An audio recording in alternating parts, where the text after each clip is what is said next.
할렐루야. 예, 휴가를 떠났던 많은 또 성도들이 함께 이 자리에 함께 할 수 있어서 감사합니다.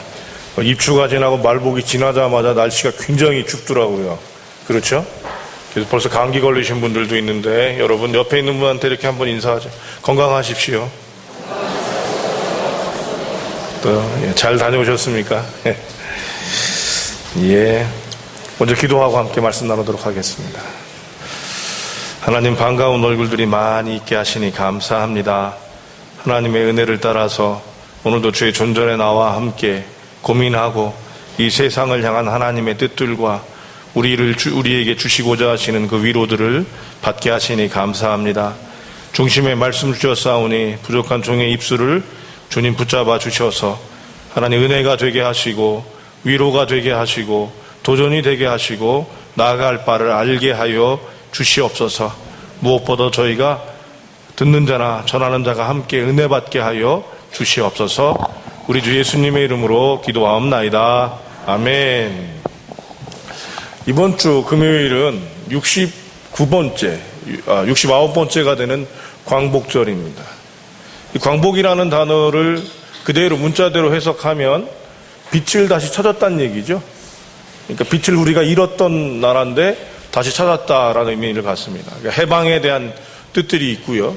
광복절을 의미하는 것은 1945년 우리가 일제강점기에서 해방된 것과 또 1948년 대한민국 정부가 수립된 것을 기념하는 날로 우리가 지키게 됩니다. 여러분, 1910년부터 1945년까지의 36년의 일제강점기는 우리나라에게 있어서 치욕적인, 그냥 단지 우리가 일본에게 나라를 빼앗겼다는 그런 의미에서만이 아니라 우리나라의 정체성에 심각한 문제를 초래하게 된 때이기도 합니다. 왜냐하면 일본이 1910년, 1920년대, 1930년대에 이 우리나라를 통치하던 통치 방법이 달라집니다. 1910년에는 헌병 정치를 했어요. 그러니까 순사 정치입니다. 그래서 선생님이 칼을 차고 들어와서 가르쳤어요. 그래서 그 당시에 나타난 말이 뭐가 있냐면, 옛날엔 호랑이 온다 그럼 아이들이 무서워서 울음도 굳혔는데 그때부터는 뭐가 온다? 순사 온다였습니다. 우리 어르신들은 기억하실 거예요. 그렇죠? 순사가 그렇게 무서웠어요. 그러면서 이 사람들이 1920년대에 통합 정치라고 하는 걸 통해서 힘과 또 사람들을 이렇게 회유하는 정책을 쓰기 시작합니다. 그러던 중에 엄청난 일이 벌어지죠. 3.1운동입니다. 이 3.1운동은 아시아계에서 일어나서 서양에게 알려지지 않아서 그렇지 간디의 비폭력 운동보다도 더 파격적이고 더 질서 정연했고 더 분명한 그런 운동이었습니다. 얘기했던 3.2 독립선언서로부터 시작하여 민족 33인의 모습들을 본다고 그러면 굉장히 한국이 얼만큼 지식이 있고 또한 얼마나 독립을 간절히 원하며 우리는 평화를 사랑하는 민족인지를 아주 분명하게 드러냅니다. 아쉬운 것은 우리가 일본과 함께 연결되어 있고 극동아시아에 있었기 때문에 이 서양 사람들이 우리나라를 잘 알아차리지 못했던 것이죠. 이 일이 일어난 후에 일본은 쇼킹을 받는 겁니다. 완전히 충격을 받아서 어떻게 이 민족이 이런 일을 벌일 수 있는가라는 연구를 딱 하고 난 후에 결론을 내립니다. 이 민족이 반만년 역사가 있기 때문이다. 5,000년 역사가 있기 때문이다. 그래서 이 민족을 어떻게 다 바꿔야 된다라는 생각을 갖게 됩니다. 그리고 나선 1930년부터 약 15년, 16년간 민족 문화 말살 정책이라는 것을 하게 되는데요. 이걸 문화 정치라는 단어를 썼습니다.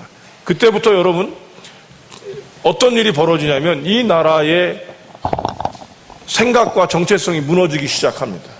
근데 이 정책이 얼마큼 효력을 발휘했냐면 일본 강점기인 마지막 1930년에서 45년으로 가면서 국내에는 많은 지식인들이 넘어가기 시작합니다. 그래서 우리가 알고 있는 일제 앞잡이라고 얘기하는 많은 사람들이 이때 바뀌는 사람들이 많고요. 우리나라의 독립운동을 하는 분들은 국내에는 이제 극히 드문 사람들이 되고 독립운동을 하는 사람들은 상하이와 해외, 주로 하와이 쪽이나 미국에 있었던 사람들로 나눠지게 됩니다. 그러니까 만주 쪽에서는 싸움을 일으킬 수 있었지만 국내에서는 이제는 독립운동을 하는 사람조차 없고 그나마 있었던 지식인들은 뭐로? 황국 신민으로 바뀌는 이런 일들이 벌어지게 됐죠. 오늘날까지도 여러분 그 잔재가 남아있다는 걸 여러분 아셔야 합니다. 한번 이 부분에 대해서 한 5분 정도 동영상들을 여러분 한번 보신 후에 말씀을 나누도록 하겠습니다. 불편하시죠? 이런 민족 말살 정책에 대한 자료들을 여러분이 찾으시면 굉장히 화가 나는 것들을 많이 보게 될 것입니다. 어떤 만행들도 참 많고요. 그러니까 우리나라가 왜 일본만 다른 건 다 져도 일본을 이기면 다 용서가 되는지 아직도 알게 됩니다. 공식적인 부분에선 이 얘기들이 나오고 있지만 실제적으로 여러분 우리가 잘 쓰고 있는 말 중에 하나가 일본의 식민교육 안에서 이루어진 것들이 있는데 그 중에 하나가 무엇이냐면 우리나라는 안 돼. 이 민족은 안 되란 단어가 바로 우리나라가 만들어낸 단어가 아니라 일본의 뿌리를 통해 만들어졌다는 것입니다. 한국 정부가 대한민국 정부가 수립된 것은 이승만 대통령이 초대 대통령을 맡게 됩니다. 여기에서도 안타까운 역사관은 계속 이어질 수밖에 없었는데 그 이유가 무엇이냐면 이승만 대통령은 해외파 독립운동가였습니다. 그래서 한국의 정서를 모르기 때문에 이분이 대통령이 된 후에 많은 인재를 등용했는데 인재의 등용이 역시 일제 사관을 가진 분들이 많이 등용이 될 수밖에 없었던 상황이었습니다. 그래서 여러분 40대 여러분들이 혹시 경험하신 분들이 있습니까? 대표적인 것 중에 하나가 뭐냐면 여러분 장기곶을 기억하십니까? 장기곶? 우리나라의 꼬리. 장기곶이라고 기억하세요? 예? 장기곶. 장상곶 말고. 장상곶은 미북이고요. 이 장기곶이라고 그러면 포항 끝에 여러분 우리나라 반도에서 이렇게 꼬리처럼 나온 데를 장기곶이라고 그럽니다. 근데 요즘에 바뀌었어요, 여러분. 장기곶이 아니라 지금은 호미곶으로 바뀌었습니다. 장기곶의 뜻은 뭔지 아십니까? 토끼꼬리라는 뜻을 갖고 있어요. 그런데 오늘날 호미곶은 뭐로 바뀐 건지 아세요? 호랑이 꼬리라는 의미로 바뀌었어요. 저는 제가 웅변대회에서 상을 몇 번 탔는데 그때마다 제가 했던 주 재료가 6.25 구국 뭐 이런 거 할 때 허리 잘린 토끼의 아픔을 아십니까? 이게 제 웅변의 거의 주제였어요, 여러분. 허리 잘린 토끼의 아픔을 아십니까? 왜냐하면 남북이 분단됐는데 토끼가 허리가 잘렸다 이거였었죠. 왜냐하면 저희는 그렇게 배웠거든요. 우리나라가 토끼다. 근데 여러분 이게 일제사관에서 제가 초등학교 때 심지어 여러분 제가 군대에 있을 때까지 토끼였다는 거 여러분 기억하십니까? 불과 20년 전이란 얘기죠. 근데 요즘엔 여러분 우리나라가 뭐예요? 전 세계를 향해서 반도와 저 유라시아를 외치는 이렇게 하고 있는 호랑이라는 거예요, 여러분. 그게 우리나라가 가졌던 일인 겁니다. 그런데 언제부턴가 우리는 그것이 옳은 것이냐, 우리나라는 안 되는 나라고 문제가 된다고 생각할 수 있게 되었던 것이죠. 이것이 36년이 아니라 불과 15년 정도의 모습 안에서 그 일이 일어났던 것이고요. 오늘날에도 여러분 그래서 우리나라에 인정받는 사관은 일제사관입니다. 아직까지도. 그러니까 제야사관이라는 것과 부딪히고 있어요. 물론 많이 바뀌곤 있는데 이 모습들이 여러분 아마도 오늘 본문을 빌어서 얘기한다면 일본은 우리의 정체성과 우리의 민족성을 다 말살시키려고 했으니까 성을 무너뜨리려고 했던 것 같습니다. 대한민국이라고 하는 한겨레라고 하는 이 성을 다 무너뜨릴 작정을 했고 그렇게 했던 것입니다. 근데 오늘날 돌이켜보건대 여러분 저는 문득 요 부분이 되면 떠오르는 명심보감의 한 구절이 떠오릅니다. 치산치수는 10년지 대계요 교육은 100년지 대계라. 치산치수가 뭐냐면 경제란 뜻입니다, 여러분. 옛날엔 물과 산을 다스리는 것, 이것 자체가 굉장히 중요한 거였는데 농사를 우리가 업으로 했기 때문에 경제는 10년을 내다보고 하는 계획이라는 거예요. 근데 교육은 100년이라는 겁니다. 본의 아니게 우리는 여러분 1930년대, 1910년, 20년, 30년대를 겪어서 오늘이 여러분 2014년이니까 거의 100년을 경험한 오늘 세대가 오고 있어요. 근데 오늘 세대 가운데서 여러분들이 신문지상을 통해서나 언론들을 통해 보게 되면 너무도 안타까운 일들이 우리 안에 많이 나타납니다. 세월호 사건을 시작해서 윤일병 사건에 이르기부터, 그리고 여러분 정치계의 혼란들이나 종교계의 혼란들이 여러분 우리에게 막 터져나오고 있어요. 이유가 뭘까요? 아마도 우리에게 이런 정체성과 민족성들이 무너진 결과가 아닐까라는 생각도 해봄직합니다. 그런데 여러분, 우리는 그땐 이렇게 얘기할 수 있었어요. 36년에 일본이 만행이다라고 이렇게 얘기할 수 있을 것 같아요. 그죠? 36년에 일본의 만행이다라고 얘기할 수 있는데, 여러분, 지금은 우리 스스로가 그 일을 행하고 있다는 것이죠. 스스로 우리의 민족성을 해하고 우리가 가졌던 좋은 것들을 놓쳐버리고 우리 스스로 여러분 욕하고 있는 모습이 아닌가 생각되어집니다. 오늘 이 시점에서 오늘 본문은 여러분 사실 굉장히 무거운 말씀입니다. 그렇죠? 오늘 본문을 여러분 보십시오.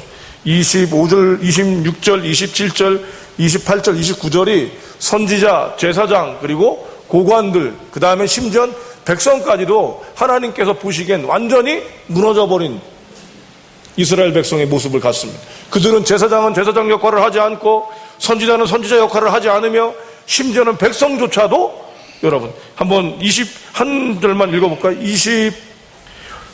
29절 백성에 대한 말씀입니다. 29절 읽어보겠습니다. 시작.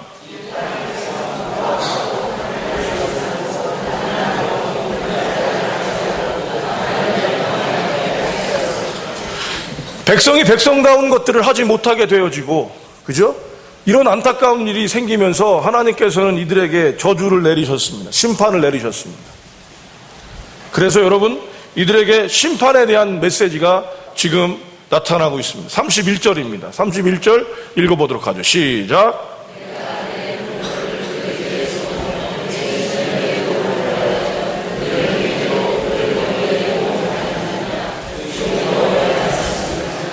여러분, 이 말씀이 저주 맞습니까? 저주 맞습니까? 심판 맞습니까? 맞습니다. 최소한 에스겔에서만큼은 하나님께서 이 선포를 통해서 바빌론에게 예루살렘 성이 무너지는 일들을 보게 하십니다. 그리고 에스겔은 그것을 목도합니다. 그래서 여러분, 에스겔에만큼은 뭐가 되냐면 저주고 심판 맞습니다.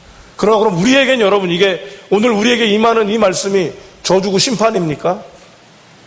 그럴 수 없습니다. 왜냐하면 하나님의 예언은 과거를 통해서 우리가 알게 되는데, 하나님의 예언은 마치 이런 것입니다. 당신이 지금 이 길로 그대로 가면 벼랑에 떠서 떨어질 것입니다 라고 하는 경고폰과 같은 것입니다. 자, 여러분, 이 길을 그대로 가면 벼랑에서 떨어진다 그랬을 때 여러분 계속 가면 어떻게 될까요? 떨어지겠죠. 근데 여러분 유턴하시면요. 그래서 여기서 여러분 하나님의 예언은 언제고 바뀌실 수 있습니다. 하나님은 여러분 너희들이 그대로 가면 이렇게 될 것이라고 선포하시거든요. 그런데 거기서 우리가 그렇게 하지 않으면 하나님께서 안 하시는 거예요. 이유가 뭘까요? 그래서 하나님의 예언과 하나님의 심판의 메시지는 굉장히 강력하고 긴급하고 다급한 경고입니다. 안타까운 것은 이스라엘 백성들의 대부분들은 그 경고를 무시한 채 나아갔는데, 오늘 우리에겐 그래서 이 말씀은 여러분 저주나 심판이기 이전에 우리는 그만큼 강력하고 긴급한 메시지를 오늘 우리에게 주님께서는 주고 계신 것입니다. 여러분, 오늘날 우리나라의 정치 상황이 어떻습니까? 그렇죠? 또 여러분, 우리 개신교의 정치 리더십들은 어떻습니까?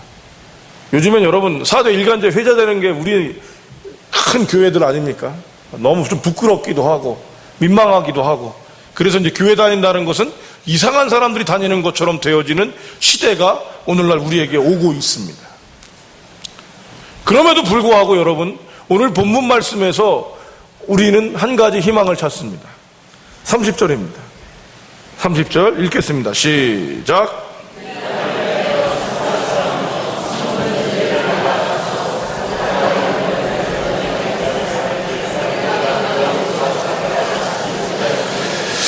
이 말씀처럼 대가 있는 말씀이라고 그럴까요? 이 말씀처럼 참 하나님께서 우리 인간에게 어느 정도의 권한을 주시는지 크게 주시는 권한은 이 말씀보다 없다고 저는 생각이 들어요.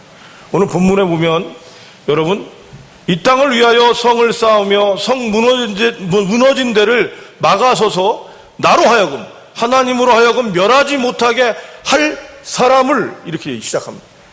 히브리 원어에서도 이 말은 사람 그대로입니다. one person, 단수, 즉 한 사람을 찾으셨다고 얘기를 합니다. 여러분, 하나님의 진노의 불을 막는 것은 단 한 사람입니다. 하나님의 멸망을 막는 사람은 오늘 본문으로 얘기하면 단 한 사람이 그것을 할 수 있다는 것이죠. 그래서 저는 여러분 감히 이렇게 선포할 수 있습니다. 여러분의 가정이 멸망하지 않는 이유는, 여러분의 직장이 망하지 않는 이유는, 이 교회가 산산이 깨지지 않았던 이유는, 이 민족이 아직까지 이렇게 있을 수 있는 이유는 바로 당신이 계시기 때문입니다. 바로 당신이 계시기 때문에. 여러분, 이렇게 얘기할 때 분명하게 근거를 제시할 수 있어야 돼요. 그렇죠? 이렇게 얘기한다면 여러분 허무맹랑한 이야기가 될 수 있습니다. 여러분께 계속해서 단에서나 수시로 제가 얘기하는 건 참 우리 교회가 감사하다는 얘기를 참 많이 하고 있습니다. 여러분, 그 얘기를 하면서 저한테는 이 질문이 있어요. 내가, 여러분, 한국에서 요즘엔 한국에서 담임 목사 되는 게 하늘의 별 따기라고 그러지 않습니까? 더군다나 여러분, 외국에서 바로 목사가, 담임 목사가 된다는 거는 더더욱 어렵다고 그럽니다. 그런데 저는 됐잖아요. 그러니까 여러분, 그것에 취해서 그게 좋아서 여러분한테 그저 감사하다고 이야기하는 것이라면 여러분, 그것은 저는 제 기분에 취한 사람일 뿐입니다.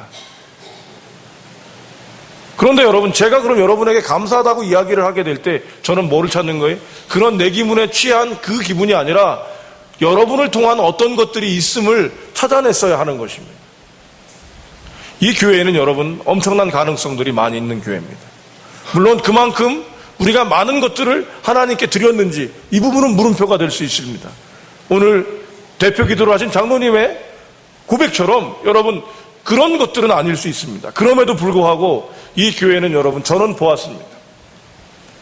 어린아이들을 가르치기 위해서 엄마이면서 선생님인 분이 자기 애를 끌어안고 치열하게 여름 성경학교를 하고 있는 모습을 보았습니다. 여러분, 여러분에게 하나님께 영광을 올리기 위해서 땀을 뻘뻘 흘리면서 토요일 날 혼자 누가 알아주지도 않는데 나와서 반주 연습을 하고 있는 반주자를 저는 이 교회에서 보았습니다. 어제도 말이죠, 여러분. 이수옥 권사님께서 이제 하나님의 부름을 받으셨는데 2시에 제가 소식을 들었습니다. 그리고 우리가 가서 위로 예배를 드리는 건 5시 반. 3시간 동안 여러분 연락이 되는데 저희 교회의 교우들이, 저희 교회는 여러분 모이는 게 체질적으로 약한 교회입니다. 왜 체질적으로 약하게 되어 있냐면 집들이 대부분 멀어요. 여러분 뜨려면 최소한 1시간 반에서 1시간 오는 시간만 그런 거예요. 오는 시간만. 그러니까 준비하는 시간을 가지려면 신속하게 움직이기가 어려운 교회란 말이죠. 여러분 그거를 이해 못하면 가까운데 정말로 이렇게 모여있는 교회들을 섬기던 분들은 여러분 이해를 못하는 거예요. 그런데 여러분 그런데도 불구하고 약 30여 명의 성도들이 모여서 그 장례 위로 예배에 참석할 수 있었습니다. 저희 교우들을 바라보면서 여러분 저는 놀라게 되는 거죠. 그 시간대를 갖고 헌신하는 사람들이 아직도 있구나라는 것 때문에 여러분 저는 감사할 수 있는 거예요. 집중새벽기도 여러분 저희의 50%가 이 교회의 50% 출석 인원의 50%가 모였습니다. 여러분 이런 가능성이 단지 제가 취한 것일까요? 아닙니다.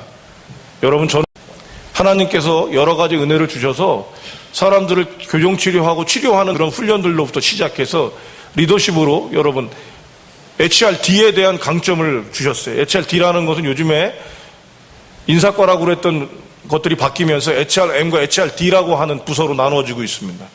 휴먼 리소스라고 그러는 인적 자원이라는 뜻을 갖고 있고요. 휴먼 리소스를 매니지먼트하는, 그러니까 다듬는 사람을 HRM이라고 합니다. 옛날에 얘기하면 옛날에 인사과가 그거죠. 근데 여러분 HRD는 무엇이냐면 그 사람이 가진 재능들을 찾아내서 개발시키는 훈련을 하는 게 HRD예요. 요즘에 앞서가는 회사들이나 변화되는 회사들은 HRD에 대한 가능성들을 굉장히 높이 평가하고 있습니다. 근데 여러분, 그런 훈련들을 받아서 우리나라의 비즈니스 업계에 가서도 여러분 그 훈련을 하고 있습니다. 나름대로 여러분 그러니까 전문가가 되어 있는 거예요. 그런 제가 여러분을 볼 때 얼마나 많은 가능성과 얼마나 많은 재능들이 있는지 그것을 보게 되더라는 것입니다. 이제는 우리가 그것들을 어떻게 드러내고 그것들을 보여줘서 하나님의 영광을 이 교회와 더불어 함께 할 수 있어야 되는 겁니다. 그러니까 저는 이런 가능성을 봤음으로 말미암아 여러분에게 감히 이야기하는 것은 이 나라가 멸망하지 않는 이유는 바로 당신이 계시기 때문입니다라고 얘기할 수 있는 거예요. 여러분, 이 교회가 망하지 않은 이유는 바로 당신이 계시기 때문입니다. 오늘 본문은 그 부분을 분명히 얘기하고 있습니다. 30절입니다. 여러분 30절 앞부분만 한번 읽어보겠습니다. 30절 시작.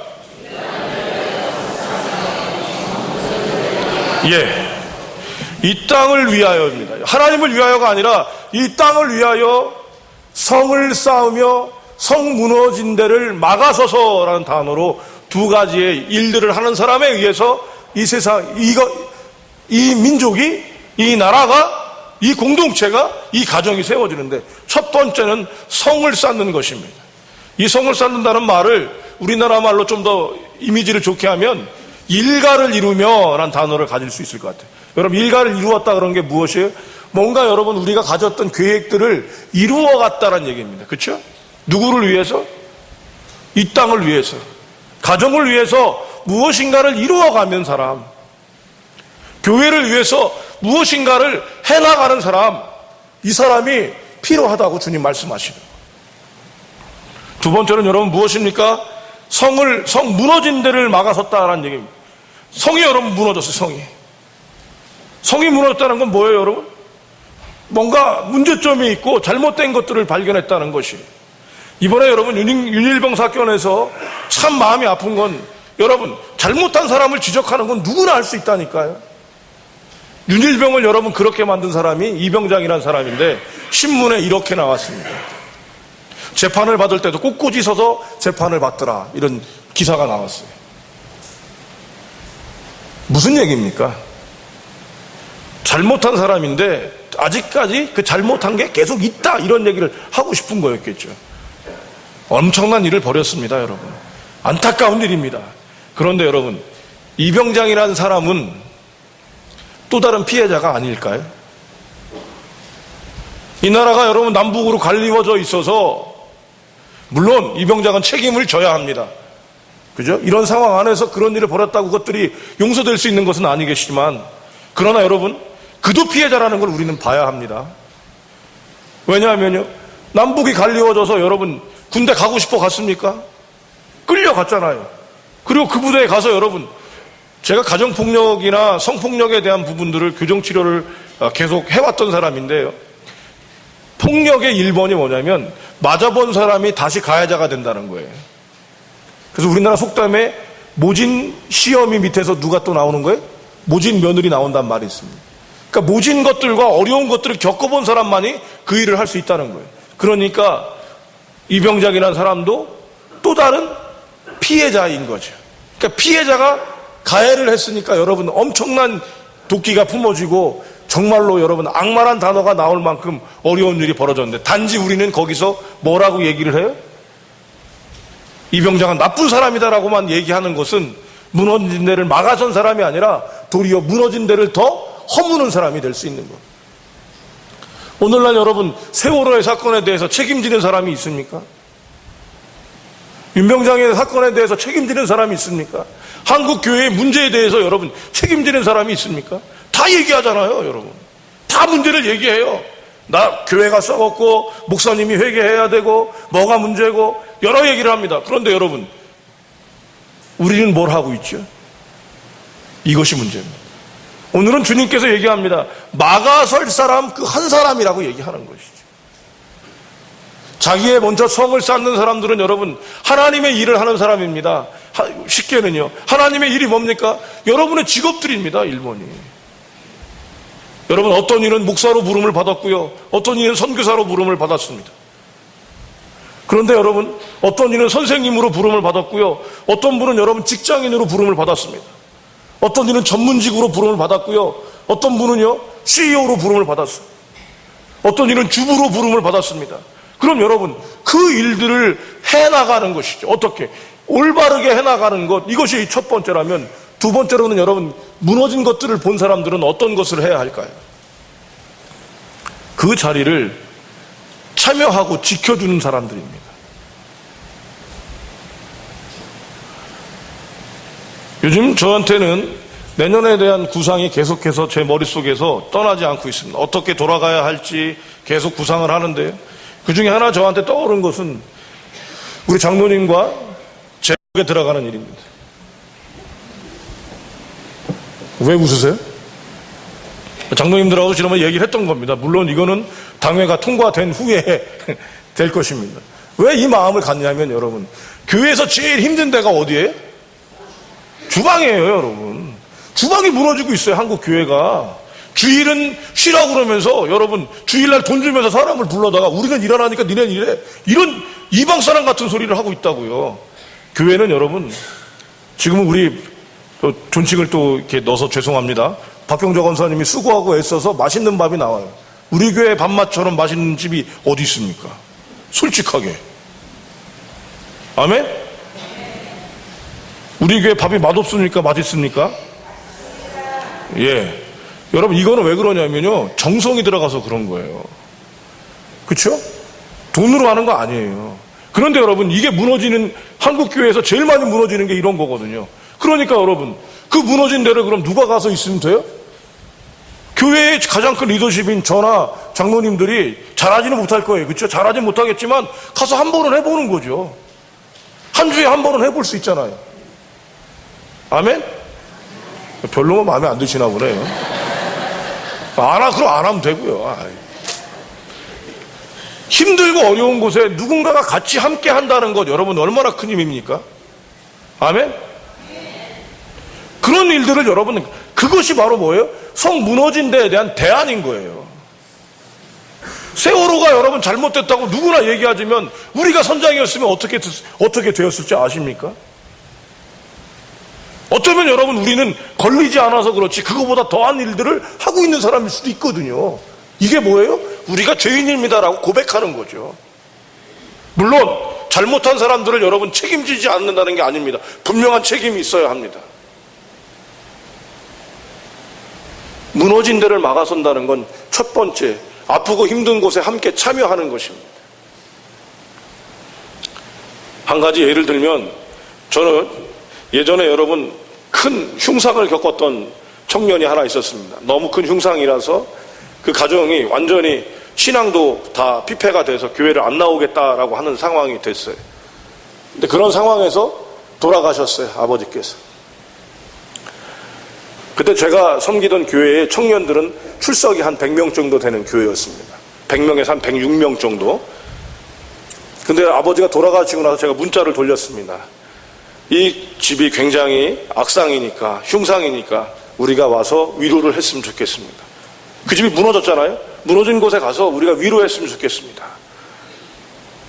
여러분 몇 명이 모였는지 아십니까? 한번 맞춰보세요. 100명이 청년이에요. 근데 청년들이 위로하러 가는 거예요, 여러분. 몇 명이 모였을 것 같으세요? 예? 몇 명? 100명. 믿음대로 될지어다. 거기까지는 못 땄고요. 100% 출석은 안 했습니다. 몇 명? 예? 90명. 90명이 왔어요. 근데 여러분 얼마나 이게 재미나냐면요. 좀 용서하십시오. 재미나다는 표현이. 장례식장에 가면 여러분 옷을 어떻게 하고 와야 돼요? 까만 거죠. 근데 여러분 청년들한테 갑자기 다 한 거잖아요. 그러니까 오후에 연락을 해서 밤에 모이자고 그랬더니 청년들이 모였는데, 그때 한 친구는 핫팬티에 탱크탑을 입고 왔어요. 탱크탑을.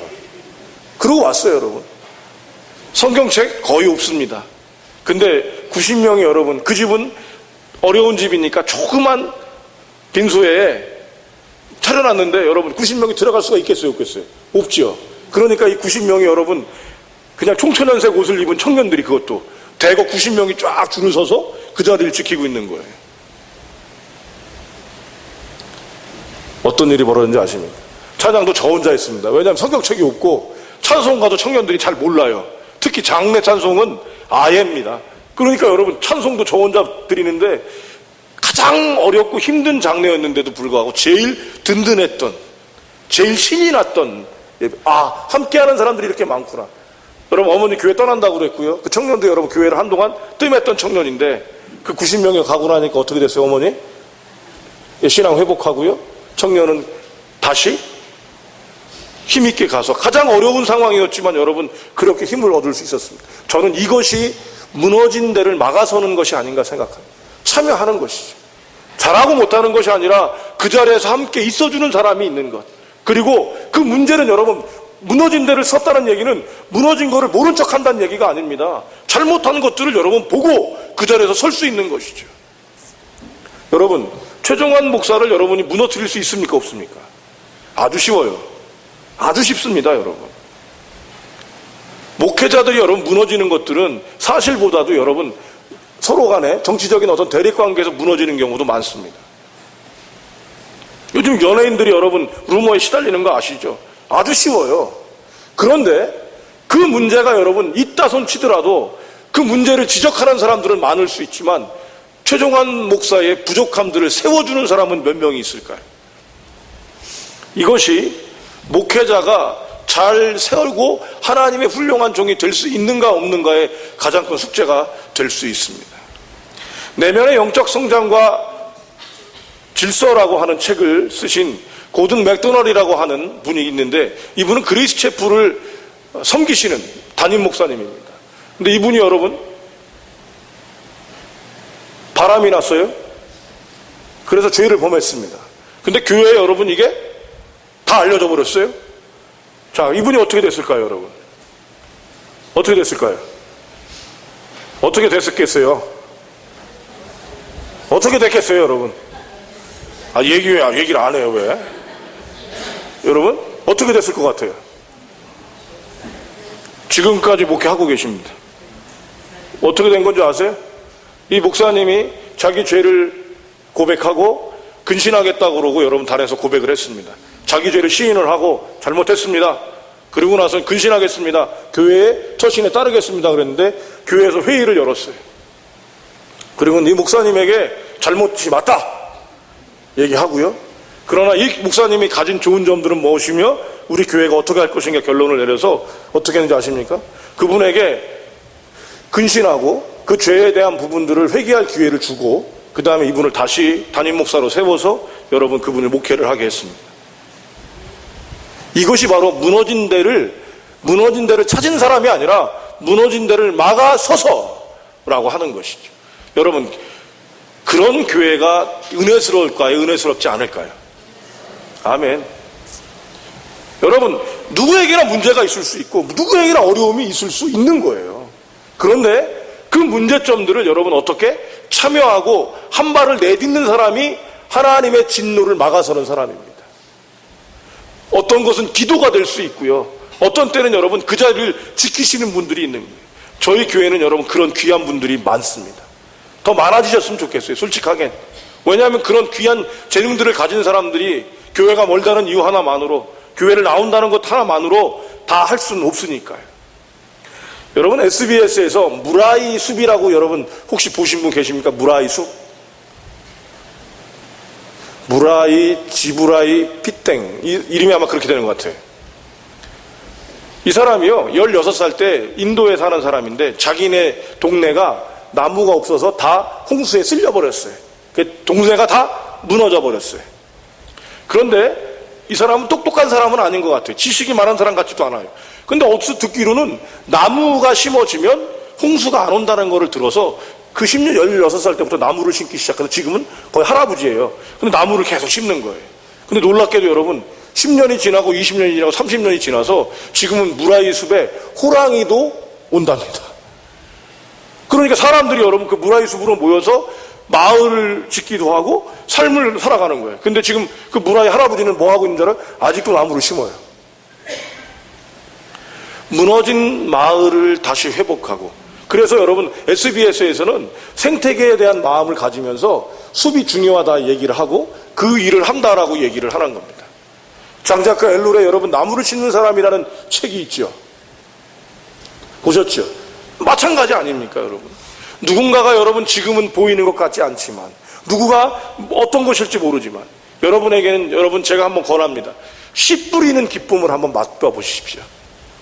열매 얻는 기쁨만 생각하지 마시고요. 열린 열매가 얼마나 큰가 판단하는 사람이 되지 마시고요. 씨 뿌리는 자의 기쁨을 한번 누려보십시오. 무너진 곳을 막아선 자가 될 것이고요. 성을 쌓는 자의 기쁨이 여러분 안에 있을 수 있습니다. 여러분, 씨 뿌리는 자의 기쁨과 열매 맺게 하는 자의 기쁨, 열매를 거두는 자의 기쁨이 우리에게 있다는 것을 좀 기억하셨으면 좋겠어요. 여러분, 우리 교회가 메말라서 홍수가 나고 있습니까? 우리에겐 한 사람의 무라이가 필요합니다.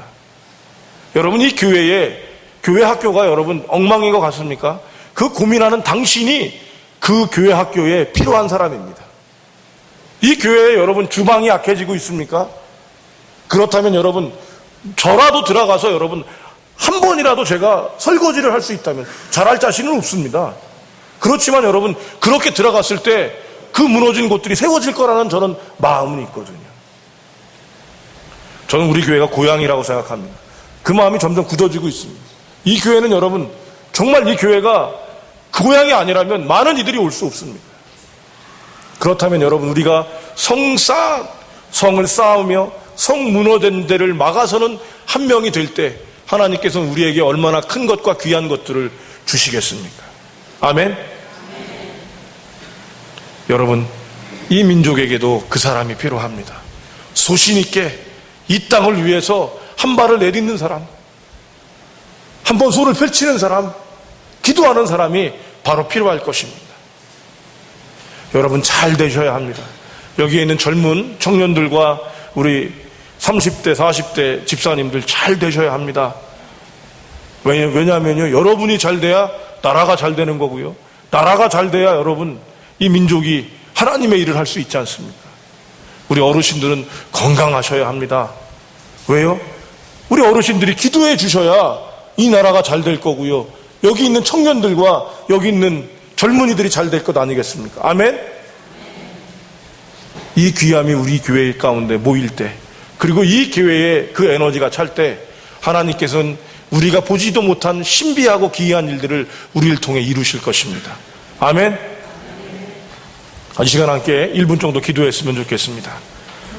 이 민족을 위해서, 이 나라를 위해서 하나님, 그리고 성 쌓는 자와 무너진 데를 막아설 자들을 하나님 세워주시옵소서. 함께 1분 정도 기도하도록 하겠습니다. 기도합시다. 하나님, 광복입니다. 귀한 하나님 믿음의 아들과 딸들을 통해서 함께 깨지고 상한 나라를 보게 하시고, 하나님 이 일제 36년의 아픔들을 보게 하시되 이제 그것들을 회복하고 나아갈, 무너진 데를 막아설 자, 회복할 자가 우리임을 알게 하시오니 주님, 우리가 그 일들을 감당할 수 있도록 은혜를 허락하여 주시옵소서. 하나님, 이 교회가 성 쌓는 자들을 세우게 하여 주시고 무너진 데를 막아설 자들을 있게 하여 주시옵소서. 이 민족을 향하여, 온 열방을 향하여, 하나님 이 나라를 향하여, 하나님 아버지, 우리가 속해 있는 가정과 학교와 그 사업장들을 위하여 하나님 세워지는 자들이 되게 하여 주시옵소서. 하나님, 쉬운 일은 아니겠지만 한 발을 내딛는 자들이 되게 하시고 한 손을 내미는 자들이 되게 하시고 한 번 더 기도하는 자들이 될 수 있도록 우리에게 그 은혜를 허락하여 주시옵소서. 주님의 위로가 우리에게 있기를 소원합니다. 하나님 아버지, 광복을 앞두고 또 함께 고민해 봅니다. 우리에게 주신 일 감사합니다. 이 일을 통해 성을 쌓는 자들이 되게 하여 주시옵소서. 주님, 문제가 있는 것들을 보게 하시니 감사합니다. 이제 그 문제로 무너진 데를 막아서는 자들이 될 수 있도록 우리에게 은혜를 허락하여 주시옵소서. 혼자 갈 때 힘들고 어려울 수 있어 저희에게 교회의 동료들을 붙여주시니 감사합니다. 기도하는 기도의 어머니 아버지를 붙여주시니 감사합니다. 또 기도할 수 있는 하나님 교회의 아들과 딸들을 붙여주시니 감사합니다. 이들이 잘 되는 것들을 통해 우리가 기뻐하고 행복해하는 저희가 되게 하시며 이 민족을 택하신 하나님의 뜻들이 성광교회를 통하여 드러날 수 있도록 은혜를 허락하여 주시옵소서. 주께서 우리를 성 쌓는 자로, 무너진 데를 막아설 자로 부르심을 감사하옵고 우리 주 예수님의 이름으로 기도합니다. 아멘.